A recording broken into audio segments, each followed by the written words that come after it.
It was a cold, rainy evening. The kind of evening where most people just want to get home, drink something warm, and forget about the long day.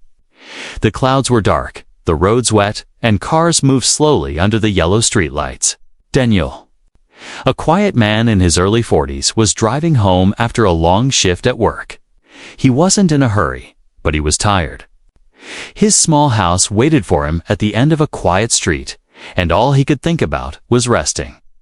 As he turned onto the empty highway, his headlights caught something on the side of the road. At first, he thought it was just another parked car, but as he got closer, he saw someone standing beside it, a woman. She looked scared and soaked from the rain. Her hands were moving quickly, like she was trying to fix something. That's when he noticed the flat tire. The car was tilted slightly, and she was clearly struggling. No umbrella, no tools, and no one else around. Daniel drove past for a few seconds, but something in his chest made him stop. He looked in his rearview mirror. She looked helpless. The road was dark and quiet. It didn't feel right to leave her there. He turned the car around and slowly pulled up behind her vehicle. As he stepped out into the rain, the woman turned sharply, surprised by the sound. For a moment, her face showed fear. But when she saw Daniel tall, calm, and holding nothing but his car keys, her shoulders relaxed just a bit. "Need help?" Daniel asked, his voice calm and friendly. She nodded, wiping rain from her face. "Yes, please. I don't know how to change the tire. My phone has no signal. I've been standing here for almost an hour." Daniel opened his trunk and pulled out an old towel, some gloves, and his own tire tools. "Don't worry, I'll take care of it." The woman stepped aside, still looking around nervously. Daniel noticed how she kept glancing at the trees near the road, like she expected something, or someone. He didn't ask. He just focused on the job. As he worked, he asked simple questions to pass the time. "What's your name?" he said, not looking up. "Sarah," she replied softly. "Long drive?" She hesitated. "Yeah, visiting ... a friend." The answers were short, quiet. Daniel didn't push. He figured she was just scared from being stuck alone in the rain. But deep down, he felt there was more to it. The rain kept falling, but Daniel worked quickly. Within 15 minutes, the spare tire was on.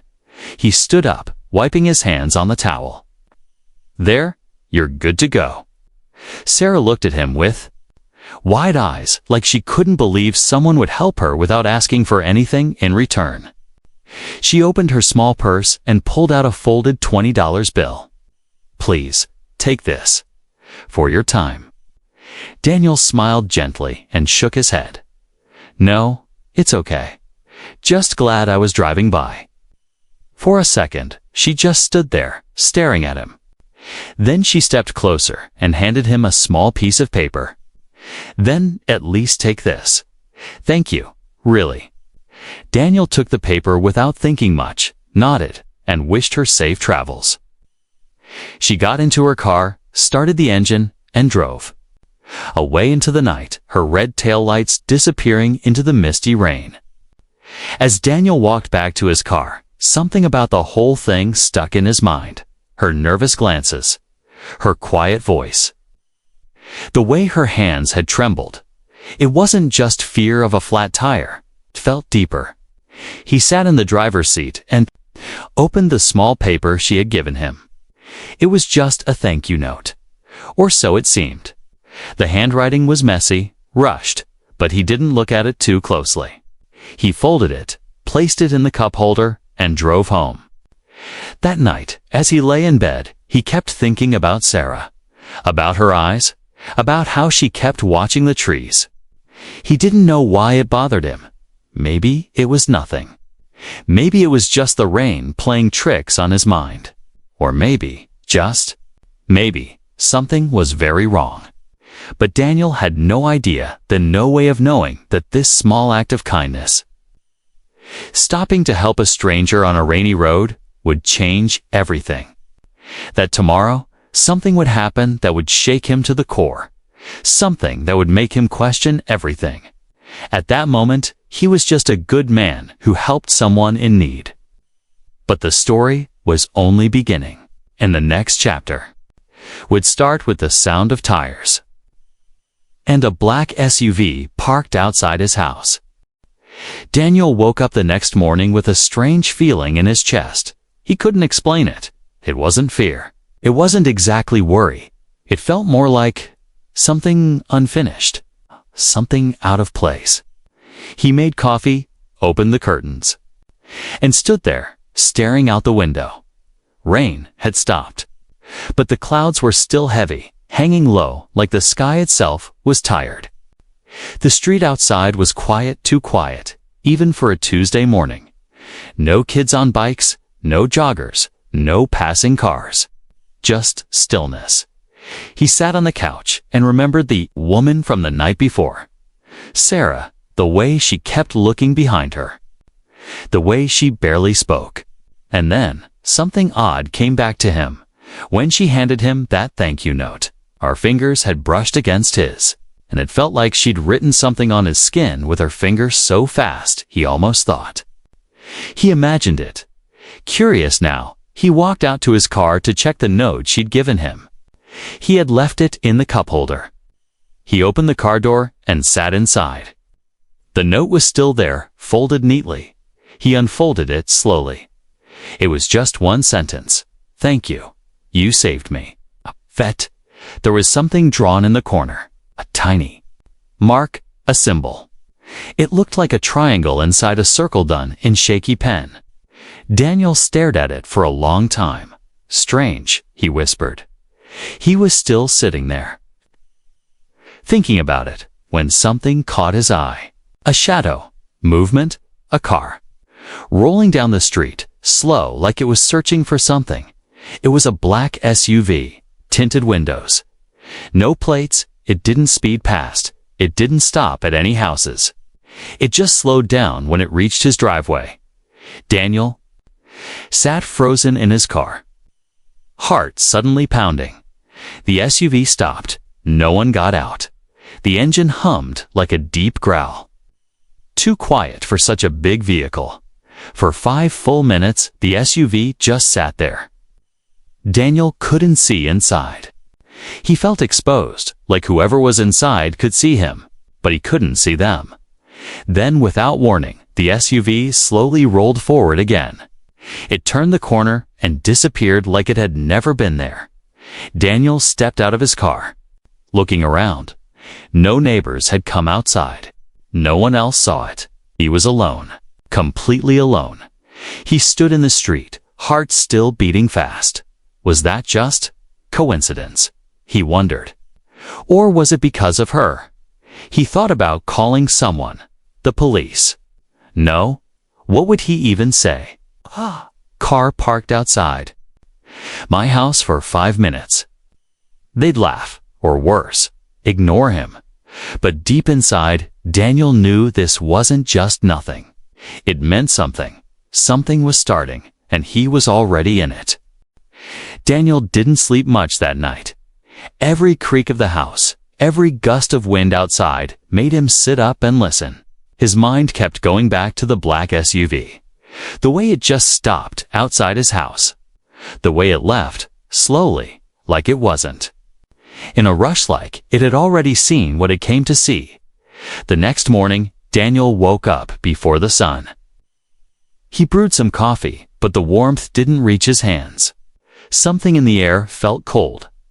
Off, he opened the curtains again and scanned. The street nut, no SUV, no strange cars. Just the usual old truck parked across the street and a cat walking on the sidewalk like it owned the world.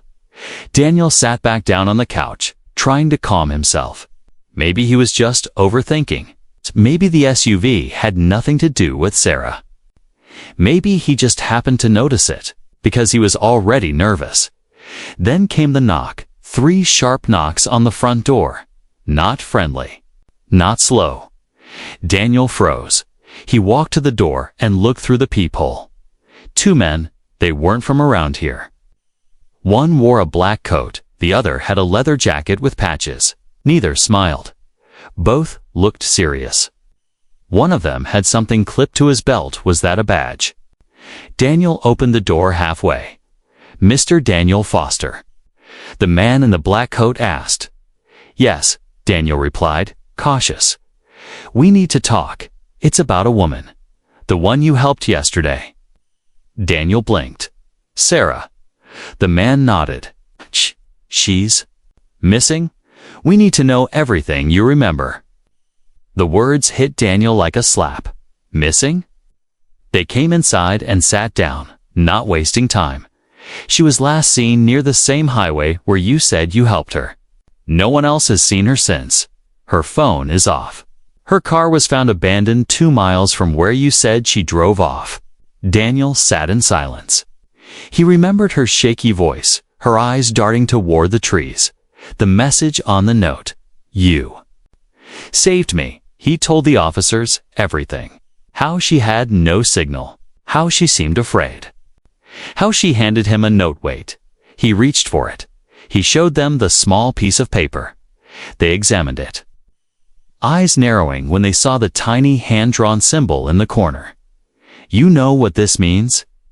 Daniel asked, the man in the leather jacket looked at his partner. "No," the first one lied. Too quickly Daniel saw it, that flicker in the eyes.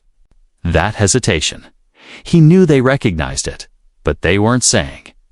The officers took a few more notes, thanked him, and left. But before they did, one of them turned back and asked, "Have you seen any strange cars near your house? Anyone watching?" "You?" Daniel paused for half a second too long. "No." The officer nodded and left. Daniel locked the door behind them, stood there for a moment, silent, listening. They were hiding something. That much was clear. And now? The black SUV wasn't just a coincidence. Someone had followed Sarah, and now they were watching him. The silence in Daniel's house felt heavier after the officers left. Not just quiet, but thick, like the air itself was warning him to stay alert. He stood still for a few minutes, just listening. No sound, no wind, no birds. He picked up the note again. "You saved me." His eyes locked on the strange little symbol in the corner, the triangle inside the circle. It wasn't just a doodle. It meant something. And the way that officer had looked at it, like it burned his fingers, proved it. Daniel knew when someone was hiding something. He had worked in security for years. He'd seen all types of faces, nervous ones, guilty ones, and lying ones.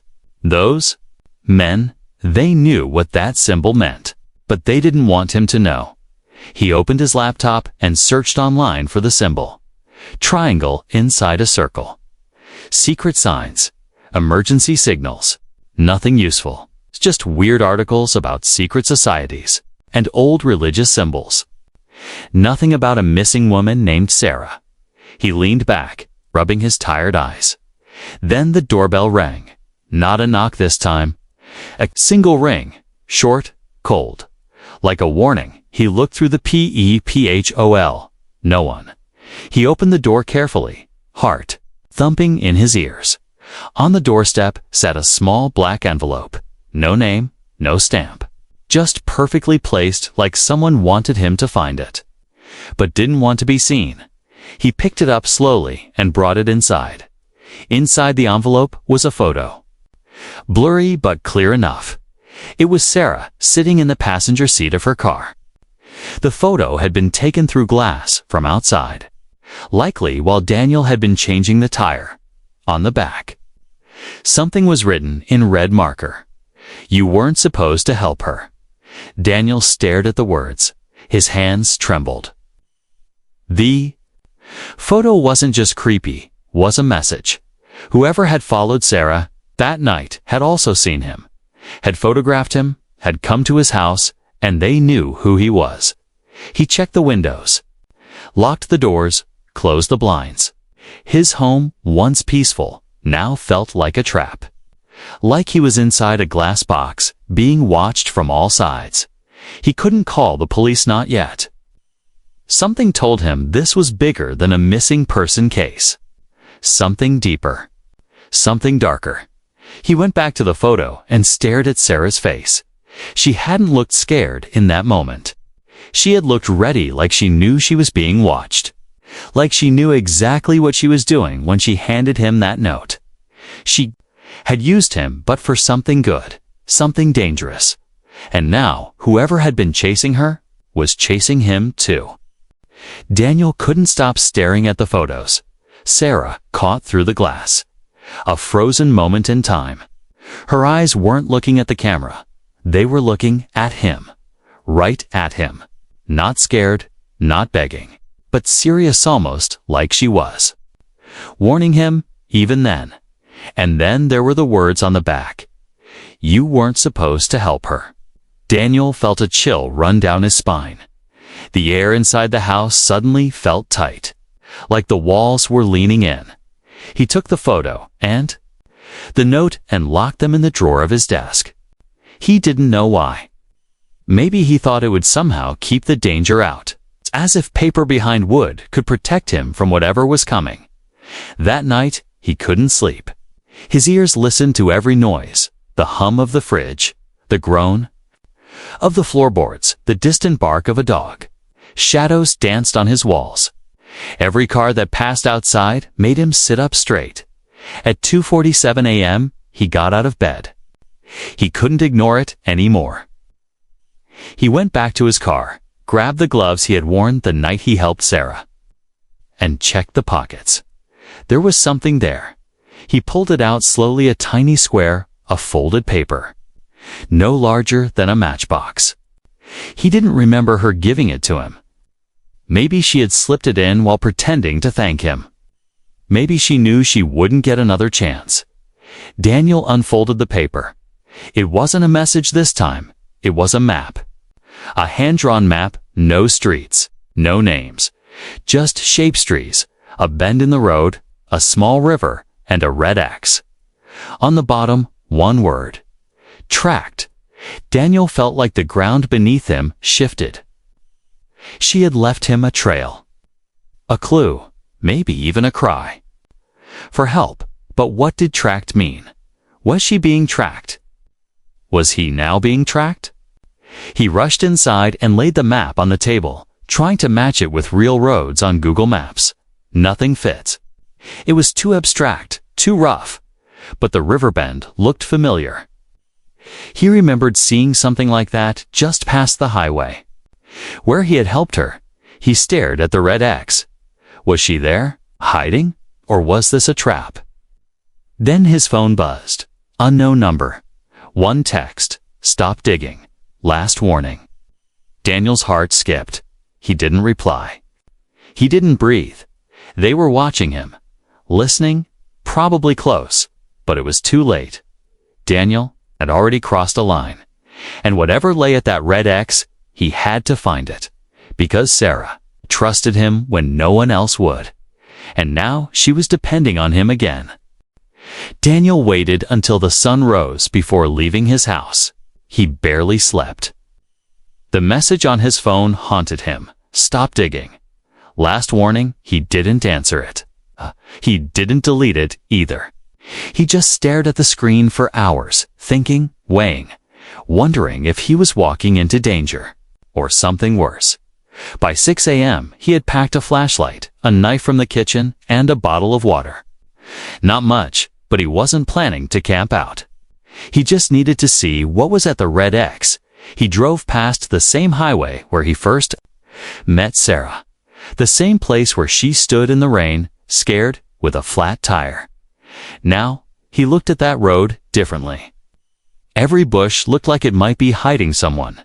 Every car behind him felt like it had been following for too long. The map she gave him wasn't perfect. But Daniel recognized the curve in the river, just like he remembered. He parked off the main road and walked into the trees. The forest was quiet. Too quiet. No birds, no wind.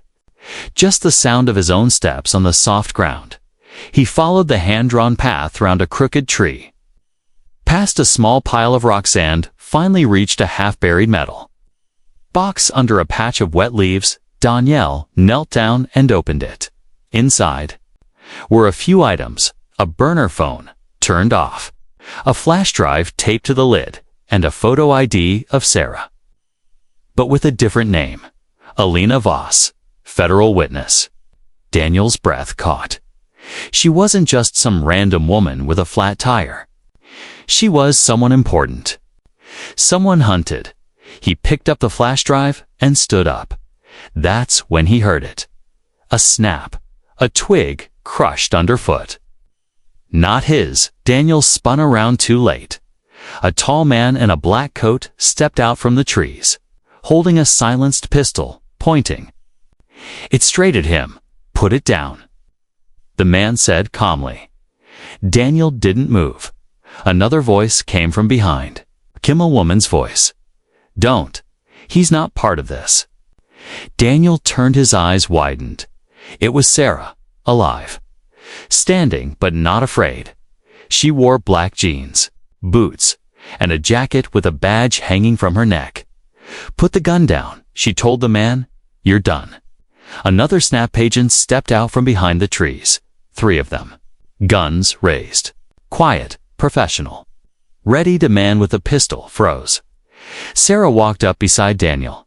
"I didn't have time to explain before," she said gently. "You helped me. I needed to disappear for a while until we could finish this." Daniel looked at her, still in shock. "You're not who you said you were." She smiled slightly. "I never lied. I was desperate. And you helped me anyway." The man in the black coat was taken away. The agents searched the area, sweeping for threats. Sarah handed Daniel a folded paper. "Everything will make sense now," she said. "But you need to leave, for your safety, for mine." Daniel stood there, stunned, holding a flash drive that could change everything, and a memory of a woman who trusted a stranger in the rain. And just like that, she disappeared again. This time, on purpose. Daniel thought it was finally over. After that day in the woods, after the man with the silenced gun was taken, and after Sarah Lena disappeared again with the agents, things went quiet. Too quiet. The kind of quiet that doesn't bring peace, but waits. He followed her instructions and drove straight home. He didn't tell anyone what had happened. He didn't open the flash drive. He didn't ask questions. But his heart still raced every time his phone buzzed or a car slowed near his street. For 3 days, nothing happened. Then, on the 4th night, the black SUV returned. No headlights, no sound. It just rolled into his driveway like a ghost and stopped. Daniel saw it through the window. His blood turned cold. This SUV wasn't the same one from before. It had plates but fake ones. Its paint was dull. The tires were muddy. This wasn't a warning. It was a visit. He reached for the kitchen drawer where he had placed the knife before he could grab it. Boom. A loud slam shook the front door. Then another. Someone was trying to break in. Daniel rushed to the back of the house, but before he could escape, a voice came from behind the door. "You should have stayed out of it, Daniel." They knew his name. Then lights flooded the street. Red, blue, sirens. Police, cars, a tactical van, agents in black. Sarah had kept her word. In seconds, shadows moved around the SUV. Voices shouted. Tires squealed. The SUV tried to reverse, but it was trapped. They had boxed it in. Daniel crouched by the wall, heart thudding, watching chaos explode outside. Gunshots, just 2. Then silence. The door burst open, but it was police. "Daniel Foster," an officer asked, scanning the room with his weapon raised. Daniel stood slowly, hands up. "Yes, I'm okay." One of the agents stepped in next, a familiar face. It was Agent Ruiz, one of the men who had taken the shooter in the woods. "You were right not to run," Ruiz said. They came for the drive. Daniel blinked. I didn't even look at it. Ruiz nodded. Good. Because it's not just files, it's evidence. Names, routes, money, everything. And you were the only one she trusted to carry it out. Daniel stared out the window, watching the SUV being towed away.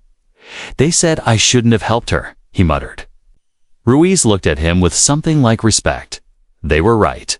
You shouldn't have. But that's what made you. The perfect person to save her. The house smelled like smoke. His heart was still pounding. But deep down, Daniel felt something new. Not fear, not regret, purpose. And the storm that had started with a flat tire was finally breaking. The morning after the raid, Daniel stood outside his house, watching the rising sun paint the sky with soft orange light. His yard was still a mystere tracks in the grass, broken flower pots near the porch, and yellow tape flapping in the breeze. But for the first time in days, there was no fear in the air, only silence and peace. He hadn't slept. His body was tired, but his mind was wide awake. He kept thinking about all of it, how a normal man with a quiet life had become part of something dangerous, something hidden, and all because he decided to help a stranger on a rainy night. That moment had changed everything. Daniel walked back. Inside, the flash drive was still locked in a drawer, waiting to be handed off to the agency. He had followed every order, kept his head down, and trusted the system. But he still felt like he was standing between two lives, the one he had lived before and the one he had been dragged into. A knock at the door pulled him from his thoughts. This time, it was soft, friendly. He opened it, tanned, froze. It was Sarah, but not in disguise, not in panic, not desperate. She wore jeans, a plain sweater, and a calm smile. Her hair was tied back, her eyes bright and free of fear. Daniel blinked. You came back. She nodded. I had to. You deserved a goodbye and a thank you. Daniel stepped aside, letting her in. For a few moments they said nothing, just sat across from each other, sipping coffee like old friends who had survived a war. I couldn't have done it without you, she said quietly. I was supposed to stay hidden, not speak to anyone. But when my car failed, I panicked. And then you showed up. I almost drove past, Daniel admitted. But you didn't, she said with a smile. You stopped. That changed everything. He looked at her. Why me? She looked down at her cup, thinking, because you didn't ask questions. You just helped. No expectations. No reward. You didn't see a problem, you saw a person. Daniel didn't know what to say. She stood up, walked to the door, and handed him a small envelope. Inside was an official letter, a sealed thank you from the agency. No details, no secrets. Just a line that read, your actions helped stop something far bigger than you know. And then she handed him something else. A photo. It was of him changing her tire in the rain. Unaware of the camera. I wanted. You too have this, she said. Proof that kindness still matters, even when no one's watching. He nodded, unable to speak. Then she was gone again into the morning, into a new life, into safety. Daniel stood at the door, holding the photo, a strange warmth filling his chest. He didn't feel like a hero. He just felt human, and that was enough. Sometimes it takes just one small act, a moment of help, a bit of trust to shake the world and save a life. And sometimes the reward isn't money or glory. It's knowing that you made a difference, even if no one else ever knows. But this time, someone did, and that made every scar, every fear, worth it.